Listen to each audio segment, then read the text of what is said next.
remember the roar of the crowd, the weight of a nation's hopes on my shoulders. The world saw a champion that day, standing tall with a trophy in hand, smiling, victorious. It looked like the end of a story, a perfect chapter closed. But in reality, that was just the beginning of a completely different journey, one far more painful, uncertain, and defining. People see success as a straight road. You win something big and they think you've made it. That life from there is smooth, full of accolades and applause. But the truth is, after that high, I felt a strange emptiness. I had conquered the world in one arena, but deep down, I started asking myself, what now? What is the purpose beyond the fame, beyond the cheering crowds? And then came the silence. No spotlight, no celebrations, just me, sitting alone with my thoughts. That's when you begin to confront the parts of yourself that success hides, the doubts, the insecurities, the fear of becoming irrelevant. I had spent years pouring everything into one goal, and suddenly that goal was gone. I was proud of what I'd achieved, of course, but I was also lost. And then life hits you in ways you never expect. Losing someone you love, someone who shaped your life, it shatters you. When I lost my mother, I felt something break inside me that no victory could ever repair. And that's when I learned something important. True pain doesn't come from failure in front of millions. It comes from the quiet moments, from watching someone you love suffer and being unable to help. That moment, those moments changed everything for me. They pushed me to think beyond myself, beyond my personal victories. I had all the comfort I needed. I could have walked away from it all, retired into a peaceful life, but I couldn't. Because pain either destroys you or it awakens something deeper. And in that pain, a new vision was born. A mission that no stadium could contain. A battle that didn't have a scoreboard or a finish line. But let me tell you something. When you step into a fight that truly matters, the world doesn't cheer you on. It doubts you. It mocks you. People who once celebrated you now look at you like you've lost your mind. I went from being hailed as a hero to being questioned, challenged, and even dismissed. And it wasn't just from strangers. It came from people close to me, people who thought I was throwing it all away. They didn't see what I saw. They couldn't feel what I felt. But I didn't blame them, because when your purpose shifts from chasing personal glory to serving something greater, you walk a lonelier path. You're no longer driven by applause. You're driven by conviction. And conviction doesn't always make sense to the world. It rarely does. There were days I questioned myself, days when nothing seemed to move, when every door closed, when people refused to believe. But I kept reminding myself, real strength is not measured by how you stand when you're celebrated. It's measured by how you rise when you're completely alone. That chapter of my life, what many thought was the ending, was actually the breaking point that led to something bigger. And yes, I was broken, not just by grief, but by confusion, uncertainty, and loneliness. But being broken doesn't mean you're finished. Sometimes it means you're being remade. Stronger, clearer, more focused. I didn't have all the answers then. Honestly, I still don't. But what I did have was belief. Not in perfection or in never falling, but in getting back up. Again and again, no matter how heavy the fall. Because champions aren't defined by moments of victory. They're defined by what they do after the crowd goes home. When you lose someone you love, it does something to you. It shakes the foundation beneath your feet. And when that person is your mother, someone who was always there, always believed in you, it leaves a hole that nothing else can fill. I watched her suffer day after day with a kind of pain that made me feel completely powerless.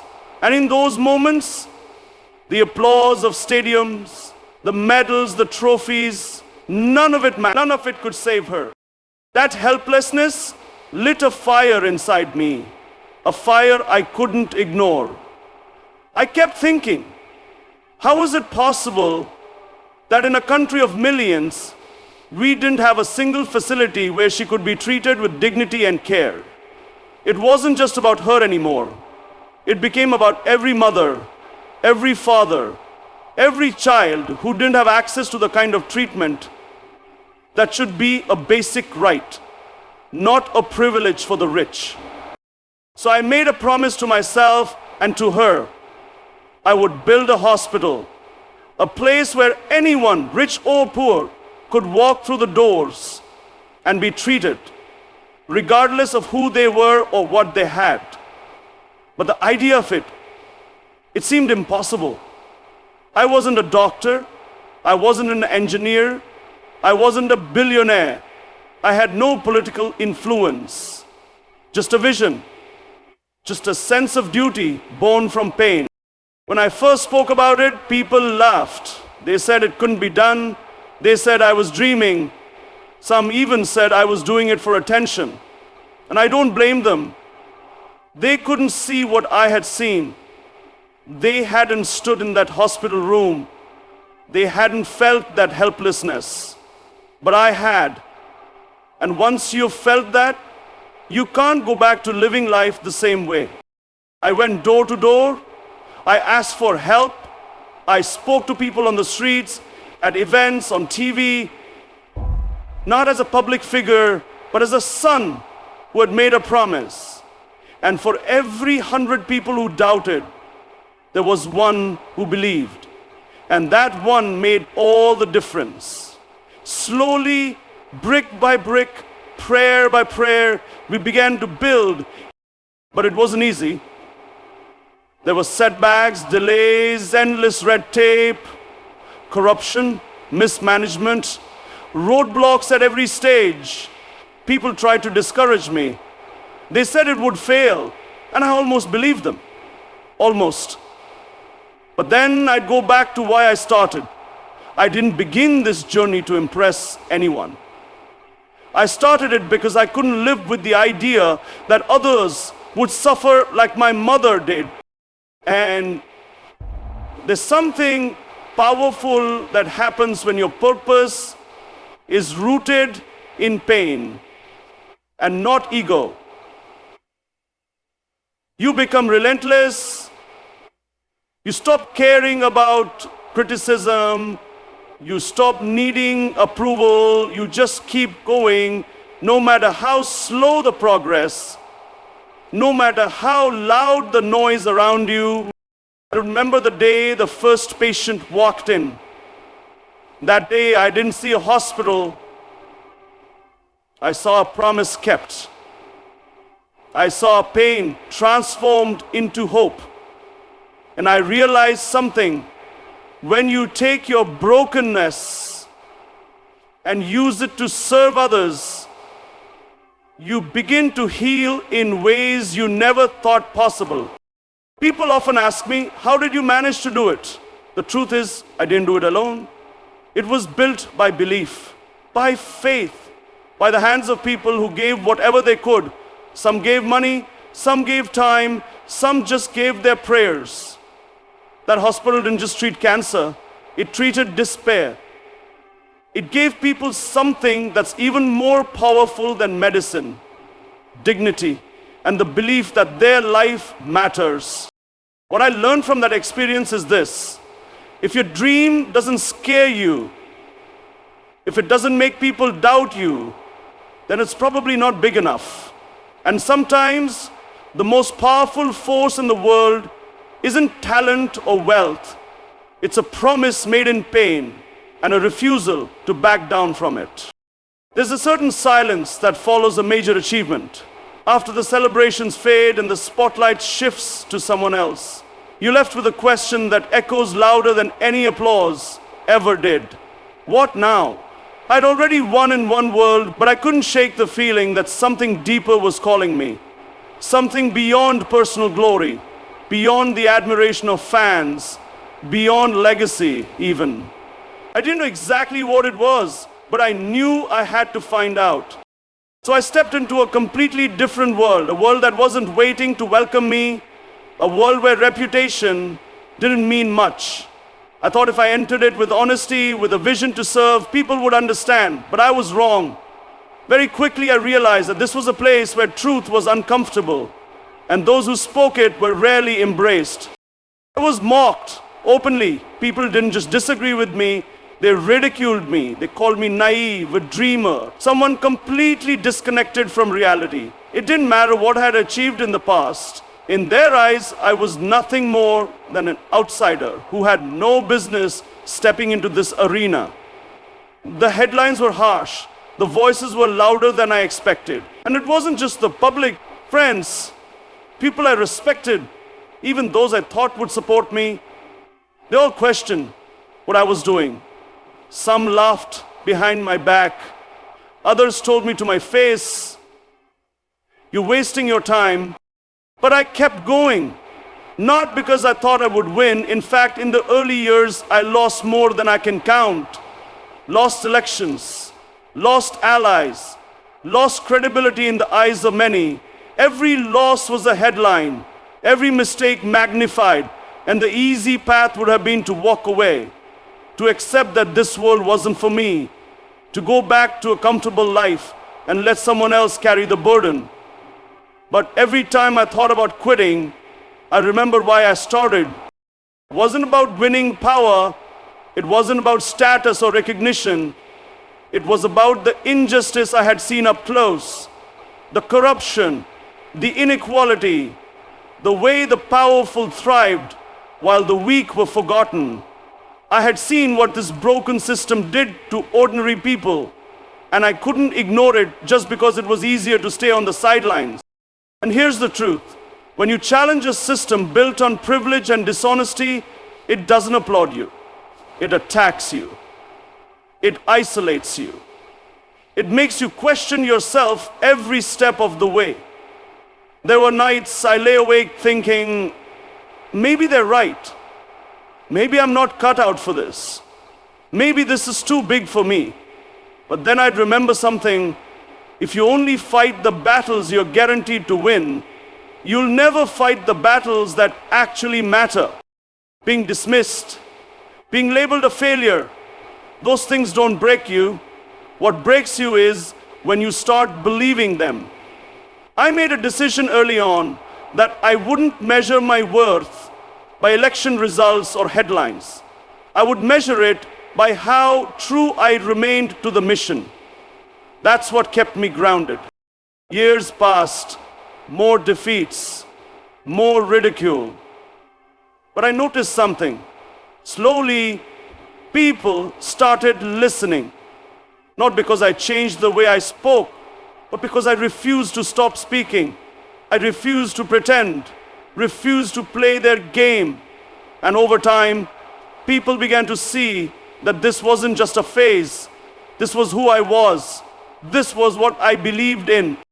I learned that being an outsider is not a weakness, it's a strength if you use it right. Because when you don't owe anyone favors, when you're not tied to the old system, you have the freedom to tell the truth, even when it hurts. They thought I'd give up. They thought the system would chew me up and spit me out, but what they didn't realize is that I wasn't in it for comfort. I was in it for change. And real change doesn't come from playing safe. It comes from being willing to be misunderstood, to be mocked, and still move forward anyway. When you decide to stand against something that's deeply rooted, something that benefits the most powerful people in your country, you have to accept that you're not just stepping into a fight, you're stepping into a storm. This wasn't about policy debates or differences of opinion. It was about challenging an entire structure built on corruption, privilege, and manipulation. I didn't come from that system. I didn't owe anything to it. And that's exactly why it feared me, because when you have nothing to protect except your principles, you become dangerous to those who protect only their power. I wasn't willing to shake hands with criminals just to win a few seats. I wasn't willing to look the other way when I saw injustice, even if it meant losing alliances. And I wasn't willing to compromise the truth to gain favor with those who had built their empires by stealing from the people. They tried to silence me in every way possible. They attacked my character, they twisted my words, they tried to isolate me, paint me as unstable, unpredictable, and when none of that worked, they used threats. Threats against my reputation, threats against my life. But I wasn't afraid, because fear is the fuel that keeps corruption alive. And I had already decided that I would rather stand alone than stand beside those who had sold their souls for power. They told me I'd never succeed without their backing. They said I needed to play the game. But here's the thing. I didn't come into this to play the game. I came to end it. I came to say what others were too afraid to say. That this wasn't a democracy. It was a playground for the elite. That justice didn't belong to the people. It belonged to those who could afford it. That the system was never broken. It was built to work exactly this way. And when you expose that truth, you don't just make enemies, you make powerful enemies. People who smile in public but work in the shadows. People who will do anything to protect what they've stolen. They used institutions to target me, fake cases, biased courts, constant surveillance. There were moments when I didn't know if I'd walk free again. But no matter how hard they tried, they couldn't break the one thing I refused to surrender: my voice. I kept speaking in rallies, in interviews, in courtrooms, and from behind bars if I had to. I kept speaking because I believed the people deserved better. They deserved to know that someone was still willing to fight for them, even when it was dangerous, especially when it was dangerous. And I'll tell you something that might surprise you. I was never angry at the pressure. I was never bitter about the attacks. If anything, they confirmed that I was on the right path. Because if you're not being opposed by those who profit from corruption, you're probably not challenging them hard enough. Every movement in history that brought real change faced resistance. And every person who led it was told they were foolish, arrogant, or too idealistic. But idealism is not a weakness. It's the engine of every great revolution. It's the refusal to accept that this is just how things are. It's the belief that a nation can rise not by protecting the powerful, but by empowering the weak. They had everything: money, media, institutions. All I had was conviction. But conviction is contagious. When people see you standing tall while everything around you is trying to push you down, it gives them courage. And slowly that courage spreads. It breaks fear. It sparks hope. I knew the cost of this fight. I accepted it before I ever stepped in. But I also knew the reward. A country where justice is not for sale, where leadership means service, not self-preservation. And no matter how many times they tried to bring me down, I stood firm, because you only lose when you give up. Pain has a strange way of becoming a companion when you refuse to back down. And in this journey, it never came quietly. It came in waves, sometimes in the form of betrayal, sometimes as isolation, and sometimes as direct physical harm. I've faced bullets, I've heard the gunfire, I've felt the weight of a body collapsing under impact, and I've seen my own blood. And in those moments, everything slows down, everything gets quiet. You're left with one question ringing in your ears. Was it worth it? There were times I could barely walk, pain shooting through my leg with every step. The scars, not just on the outside, but deep within. My body broken, yes, but the will untouched. Because I never measured strength by how hard you can hit. I measured it by how many times you can be hit and still choose to rise. It wasn't just physical. The emotional wounds cut even deeper. People I trusted. People who stood beside me when it was easy. When the crowds were roaring and the wind was at our back, they were the first to walk away when things got hard. Some betrayed me quietly, others publicly. And I'll be honest with you, it hurt. It still does. Not because I needed their loyalty, but because I believed in them. I believed we were fighting for the same future. But I learned something. Everyone says they want change until the cost of that change starts touching their comfort. I spent nights in a jail cell with no light, no voice, no one to hear what I had to say, just four walls and my thoughts. I wasn't afraid, I was just tired. Tired of the lies, tired of the manipulation, tired of pretending this was politics. It wasn't politics, it was war. A war for truth, a war for dignity, a war for the soul of a country that deserves so much more. And the thing about war is, it strips away everything unimportant. Titles, image, even reputation, they all fade. What you're left with is raw purpose. That's all I had left. And for me, that was enough. I would think about the people, not in theory, real people. The street vendor trying to feed his family, the young student walking miles to get to school, the mother who can't afford to buy medicine for her child. That's who I was fighting for. And that's who kept me going.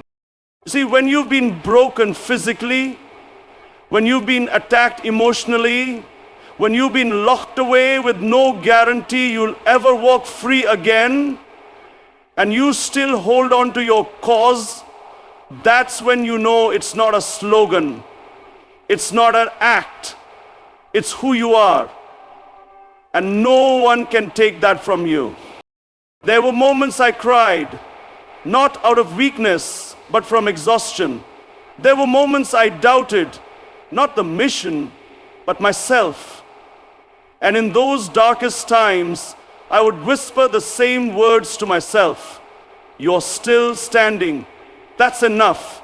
Because sometimes surviving is resistance. And sometimes standing still when the world tries to knock you down is the most powerful move you can make.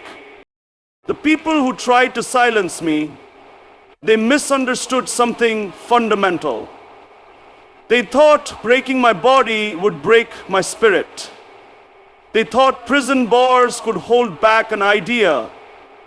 They thought fear would force me to quit. But fear only has power when you run from it. I looked it in the eye and kept moving forward. Not because I'm fearless, but because I've seen what happens when good people stay silent. I've seen what happens when leaders choose comfort over courage. And I refuse to be one of them. I'd rather limp forward with purpose than sprint towards safety with compromise. So yes, I've been broken, I've been betrayed, I've been beaten, but I've never backed down. When I look at the journey, with all its trials and all its scars, I realize something. Every fall, every betrayal, every moment of pain was preparing me for something greater, not for comfort, not for power, but for responsibility. Because when you refuse to back down, when you keep standing despite the weight trying to crush you, something shifts. You stop thinking like an individual and you start thinking like a leader. I didn't set out to lead a movement. I set out to tell the truth. I set out to fight injustice. And in doing that, something remarkable happened. People began to see their own struggle in mine. They didn't just support the cause, they became part of it. And that's when I understood the true meaning of leadership. It's not about standing in front, it's about standing with. What we built together was more than a campaign. It was a belief that the country could rise, that the poor could be heard, that the powerful could be held accountable, and most of all, that ordinary people, when united, could become extraordinary. I've seen young boys and girls shouting with conviction, elders praying for change, workers standing in defiance, and families holding on to hope, even when the odds were against us. And every time they looked at me, they weren't just looking for a leader, they were looking for a reflection of their own strength. That's what kept me going. Not ego, not image, but the responsibility to never betray that hope. This fight was never about me. It was about them, it was about all of us, and no matter how dark it got, no matter how many times I was pushed down, I stood back up, not for myself, but because I carried the voice of millions on my shoulders. So now, after everything, after the wounds, the losses, the isolation, and the resistance, I stand here not as someone who never fell, but as someone who refused to stay down. I've walked through fire, not to burn others, but to become unshakable. And I'm still here, still standing. Not because I was the strongest or the smartest, but because I was willing to endure what others ran from. This journey was never meant to be easy, it was meant to be real. And the truth is, change doesn't come wrapped in comfort. It comes through sacrifice, through sleepless nights, through scars that never fully heal. But it also comes through people who dare to believe that broken doesn't mean beaten, and that one voice, steady and unafraid, can shake even the strongest walls. So let them say what they will. Let them doubt. Let them try to erase. Let them come at me with everything they've got, because I've faced worse. And I'm still moving forward, not for revenge, not for legacy, but for the future we all deserve. And I promise you this, no matter how hard they try, I will never back down.